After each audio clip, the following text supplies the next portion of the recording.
পোশাকের সুন্নত সম্পর্কে আলোচনা শুনছিলাম। লুঙ্গি পরিধান করা সুন্নত তরিকা। মহানবী সাল্লাল্লাহু আলাইহি ওয়াসাল্লাম লুঙ্গি 4.5 হাত লম্বা এবং 3.5 হাত প্রশস্ত আল্লাহ রসুলের ছিল লুঙ্গি এরকম। 2 নম্বর, মহানবী সাল্লাল্লাহু আলাইহি ওয়াসাল্লামের লুঙ্গি ছিল সাদা, তিনি সাদা কাপড় পছন্দ করতেন। 3 নম্বর, এই জন্য দেখবেন অনেকেই সাদা লুঙ্গি পরে থাকে, সেটা ভালো। আমরা অনেকেই মনে থাকি যে শুধু ভান্ডারীরা সাদা লুঙ্গি পরে, আসলে উচিত না, সবারই সাদা লুঙ্গি পরা উচিত। 3 নম্বর, মহানবী সাল্লাল্লাহু আলাইহি ওয়াসাল্লামের লুঙ্গির সামনের দিক নিচের দিকে ঝুলানো থাকতো এবং পিছনের দিকে একটু উঁচু থাকতো। 4 নম্বর, মহানবী সাল্লাল্লাহু আলাইহি ওয়াসাল্লাম লুঙ্গি সর্বদা পায়ের গোছার অর্ধেক বরাবর রাখতেন।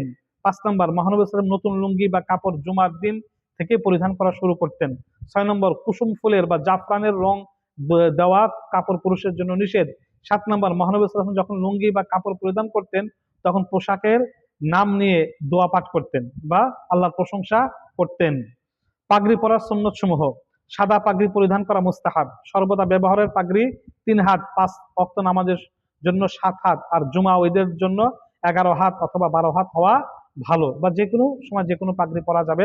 পাগড়ি শুধু নামাজের সময় পরা সুন্নত না, সব সময়ের জন্য পরা সুন্নত। পাগড়ির নিচে টুপি পরা সুন্নত এবং লেবাসের আদব, টুপি ছাড়া পাগড়ি বাঁধা সুন্নতের পরিপন্থী, অবশ্যই নিচে টুপি থাকতে হবে। পাগড়ি গোল করে বাঁধা অথবা সামলা বর্ধিত অংশ ছেড়ে বাঁধা উভয় রকমের সুন্নত। সামলা ডানে বা পেছনের দিকে অথবা একই সাথে উভয় দিকে ছেড়ে দেওয়া যায়। সামলা 1 বিঘত, 1 হাত বা তার চেয়ে বেশি পরিমাণ রাখা যায়।